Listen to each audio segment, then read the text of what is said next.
food. In order to understand that relationship to food, I coach people about the effects of certain, what I call extreme foods. Meat, milk and dairy, sugar, junk food, tobacco, alcohol, and caffeine. If I was to talk about all those today, I'd have to have more like 8 to 10 hours. For 8 to 10 minutes, I chose one of those that hundreds of millions of people deem one of their biggest challenges in life, and that is dealing with sugar. Refined sugar, I'm going to go over 3 aspects of it. 1, a short when and where. Is it addictive? And all their alternatives. In 1689, in the city of New York, the first sugar refinery was built on this continent. Since that time, we have become the proud owner of the fact that we are the #1 sugar and sweetener consuming nation in the world. And we are the leader of importing sugars from outside of our country.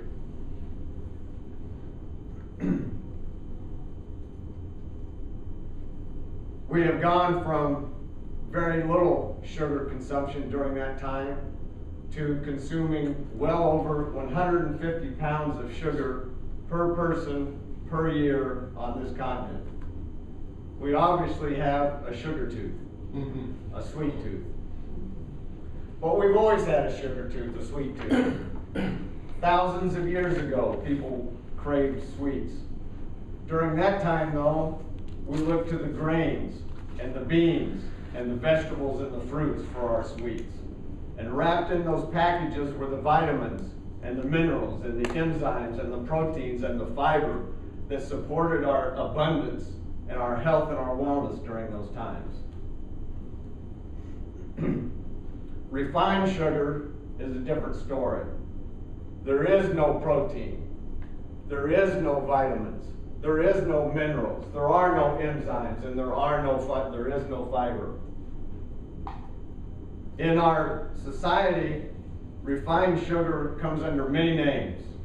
Most of them in OSE, OS, maltose, dextrose, sucrose, fructose, hundreds of them. They show up in even health food. In the poppy seed Cliff Bar that you will find in your health store, there's 21 grams of refined sugars in that healthy food bar. 5 teaspoons you're eating when you eat one of those. If you want to get healthy, you might as well go to Dunkin' Donuts. The glazed donut with chocolate covering is only 14 grams of sugar, 3 teaspoons. If you really want to get healthy, go to Starbucks or Latte Land and order their Venti Frappuccino. 44 grams of refined sugars. 10 whopping teaspoons you've just taken.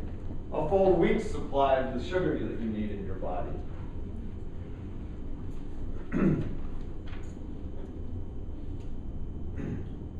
Is it addictive? You may have answered that in your head. I see you shaking your head, Tom. If you answered it yes, you are correct. 2 qualifications of being addictive. Do you eat a little and do you want more? Well, yeah. Once you've eaten that more and you're addicted to it and you want to get off of it, do you have withdrawal symptoms? Well, yeah. You get nervous, you get anxious, you get sick, many times you get nauseous, and you crave more of it. Yes, it's addictive. If you said, no, I can take as much sugar as I can stand and have no problems with it, well then ask the 20 million people in this country that have diabetes directly from the sugar intake in their life. Ask the 13,000 children that are diagnosed newly every year with diabetes. What's sugar do to their life? What happens in your body when you use protracted time of using these refined sugars and sweeteners? Your body is designed to function within a very narrow limit of ups and downs called homeostasis. For example, you know that your temperature ought to be someplace around 98.6.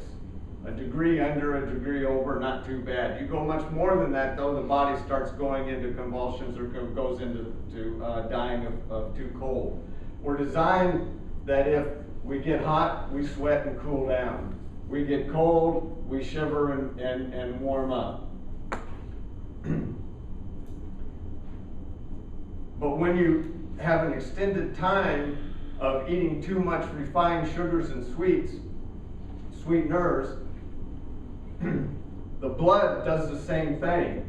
When you take this sugar into your body, it's a carbohydrate and it burns quick, like a burn paper. You know, you light it and poof, it's gone.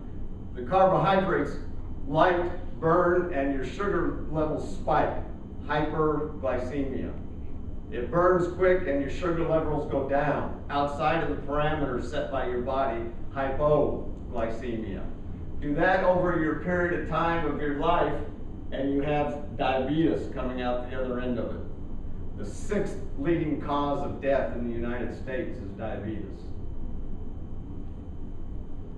There's a tsunami coming your way, and it's in the boxed, canned, bottled, and bagged stuff that we call food, laden with chemical and refined sugars. Are there alternatives? The good news is, yes. But there's also bad news that go along with it. And both the good news and bad news are here for us right now and have been here for a while. The bad news are the little pink, blue, and yellow packets that sit on the table of almost every restaurant that you go into called NutraSweet, Equal, and Sweet and Low. Decades ago, the food service industry, the food industry recognized the demand for sugar, and they also recognized that people were getting a little smarter and didn't want this refined sugar. So they came out with these chemical substitutes for sugar that they said were healthy. Well, research has caught up to that. Those chemical pink, yellow, and blue packets are also causing cancer increases in our populations and across the world. But the good news is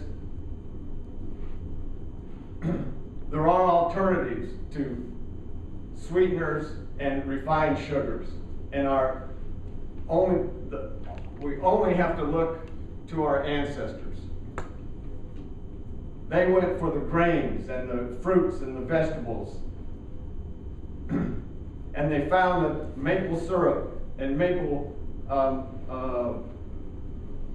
butters, coconut syrups and butters, agave nectar, stevia, which is one of the newer plants. All of these are plants that are natural sweeteners, can take the place of these sweeteners and do just as well in your baking and in sweetening your coffees and sweetening whatever you like to do. And by doing that, you put back into your body the nutrients that were supposed to be there, that have been robbed by the deficit that these artificial sweeteners and refined sugars put there. So don't be dilatory. Consider looking at your food habits and reconsider your relationship with food. Thank you.